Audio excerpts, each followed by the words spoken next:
Hello, students. Welcome to our afternoon read aloud. So yesterday we read Pilgrims of Plymouth. We got a look at what it was like in Plymouth, what's called Plymouth Patuxent now. It used to be called Plymouth Plantation, but they've changed the name. Plymouth is the name that the Pilgrims gave it because they came from Plymouth in England. So lots of times when settlers came from another place, when they got to a new place, they named that place after the place they come from.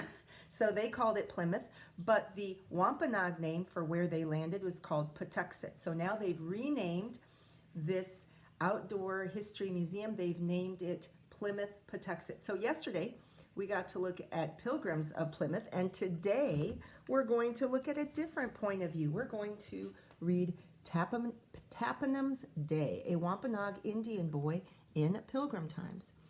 And there is a real Wampanoag boy who's dressed to play this part, who's enacting what it was like, by Kate Waters. Photographs by Russ, Kendall. And on the back, I see the Wampanoag boy with someone else getting in a canoe. Okay, here we go. Tapenum's Day, a Wampanoag Indian boy in Pilgrim times. And there's a photograph of what the nature there is like. And there is Tapenum looking into the distance, looking at something. I think he must be looking really hard at something because he's kind of like squinting. Okay, let's take a look. So here I see a bunch of shelters, a bunch of Indian homes, and I see corn growing. It says, "This is our summer planting ground near Namusket, where we live until the frosts come. The soil is good, and this year our corn is growing tall. The streams and ponds are full of fish. Animals are plentiful in the forests. Wusukwamska, my mother, and my little sister, Numpaku, care for the corn. If they can keep blackbirds from eating it before it is ripe, we will have enough to last us all winter." And I'm sorry, I'm trying my best to pronounce the Native American names, but so there we can see so many things that we've already been learning about Native Americans. Before the sun is up, it is quiet in our witu, our house. I asked my father, Wishitun, to wake me early this morning so that he will know I am serious about training. My father hopes that I will become a Pinisi. It would bring great honor to my family. I wonder what that word is. It's in italics. We'll have to find out. So there's the inside of their home. There's his father waking him. And there he is getting ready to go off for some training maybe. I prepare quietly to go hunting so I won't wake my mother and sister. The breech clout that I tie around my waist is made of soft deerskin. I hang my stone knife around my neck. I check that my pouch is full of nukik, ground parched corn, and I tie it around my waist. My piton, my quiver, is new. I made it from the skin of a fox. I pick up my atomp, my bow, and open the door flap to see the day. So here, and we should also keep in mind we're reading a nonfiction book, so we're going to see some nonfiction text features. There's tons of photos, and here are little captions. Remember captions, the small writing that describes the picture. So it says, breech clout and stone knife. Nukik pouch, pouch for ground parched corn. So that's like his snack. Piton, quiver. A quiver is the container for holding arrows, right? And a tomp, bow. And this is also kind of like a how-to, right? How he gets ready in the morning to go out hunting. And there he goes, out the door. As I set out for the forest, the sun is rising. It has not warmed the ground yet, and the birds are just beginning to sing. I say prayers to our Creator, Kitan, and to the spirits of the animals. I ask for success in hunting today. Since it is the first day of my serious training plan, I'm eager to bring back a good catch to my mother.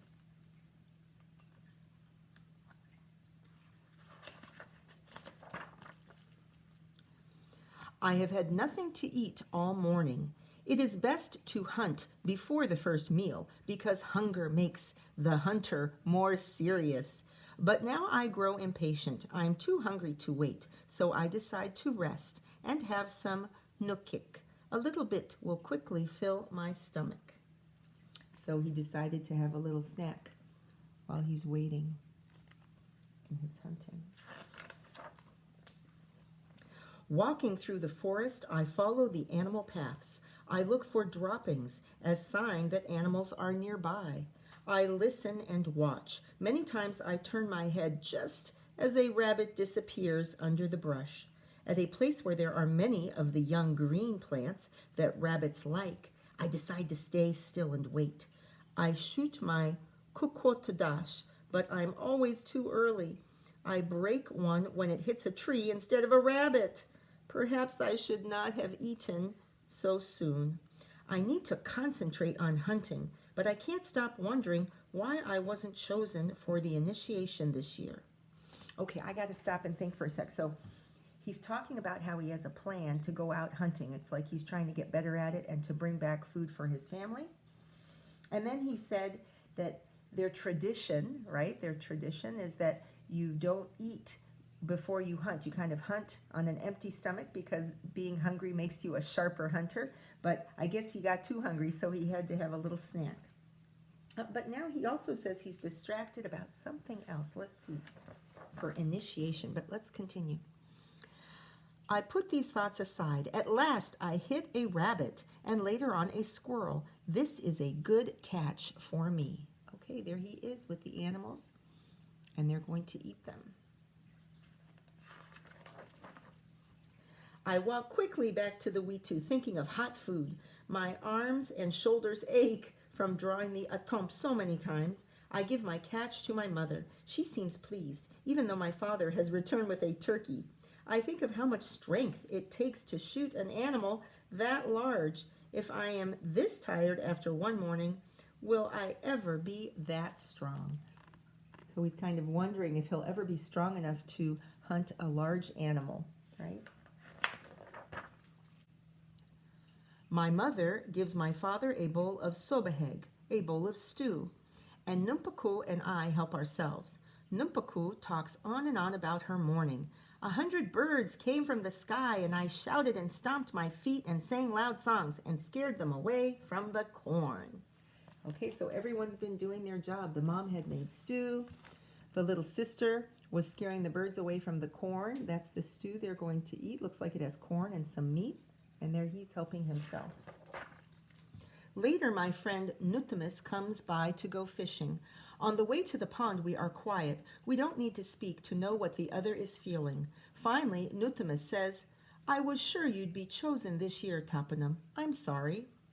The only good thing about it is that we can be together for another year, I say. We find our mushun, our canoe, and set our lines with dried clam necks for bait. The fish are quiet today, and we are only catching small ones. So there he is with his friend, and there they're taking out the canoe. And here they're putting the bait on the hook, right? You put some little food that the fish will like. I tell Nutimus about my training plan to hunt every morning and to take a long run in the afternoon. I'll never keep up with you at running, he says, but I'll come hunting with you. We can practice fletching our kukotadash.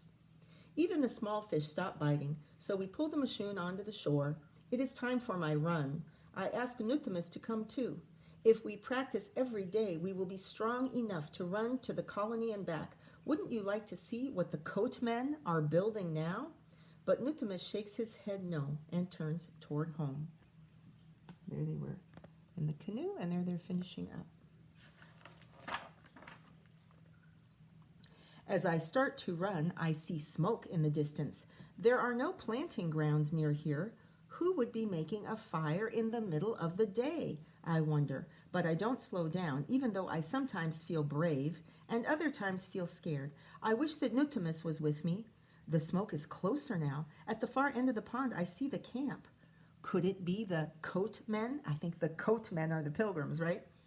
I try to approach quietly, like a warrior. It is an old man making a mashun. I have seen him before. He is called Waban, and people say he knows all the wisdom of our ancestors. To be respectful, I am quiet until he sees me.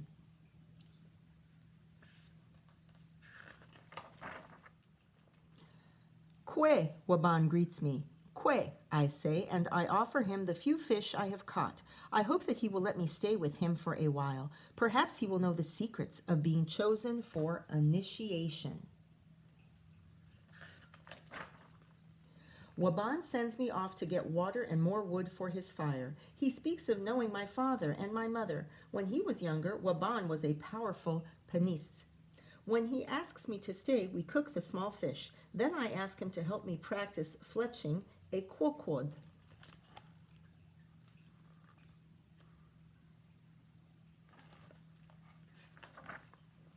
He shows me how he prepares the sinew and the glue. Sinew is like a kind of a rope they make from like the tendons of an animal, parts of an animal.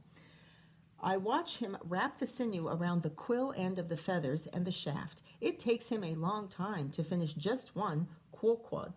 So they're putting they're fletching the arrows. That means they're putting the little feathers on the back of the arrow that help it to fly straight. This is kind of like a how-to also when you think of the pictures in a row like that.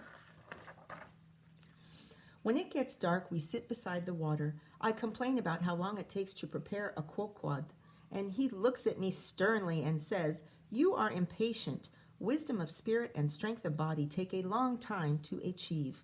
Every small thing you learn must be learned well. Otherwise, you will have cracks, like a hastily made mashun. You must learn to be patient if you want to become a man." I listen to the night sounds and understand the truth of what Waban has said. I must also practice patience. After a time we talk again. I ask about the Coat Men and their visit to our place. Waban speaks of the land and the water and the many beings that inhabit them. There is enough for all people, he says.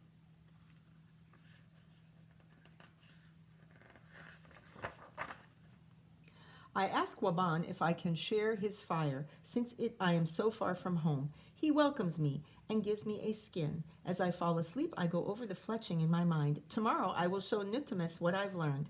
I look up and see shapes in the stars, Mosk, the bear, and the 3 hunters. Waban's advice echoes in my thoughts. I say a prayer to Kitan and ask him to help me learn patience and become a panis. I'm tired from hunting and fishing and thinking so much today. The warmth of the fire puts me to sleep. Wunyok, be well. So he stays the night there at the older man's camp, right? Because he's far from home. And there's so much more information here. There's a very cool map that tells you more about the Wampanoag and the area of the different tribes. And we've got to do something at the end of the book. And I want us to think about, he keeps talking about initiation. And what I think he's talking about is, and we learned about this with the Powhatan too, young people, especially young boys, often had to go through some kind of ceremony. They had to do something to prove that they were like tough enough and they had the skills to be a man to help protect the tribe, to be able to hunt well and do things like that. And I think that's what he was talking about, that year, the year of the book, the year that's told about in the book, he was not picked to do the ceremony. He was not picked to go through the initiation.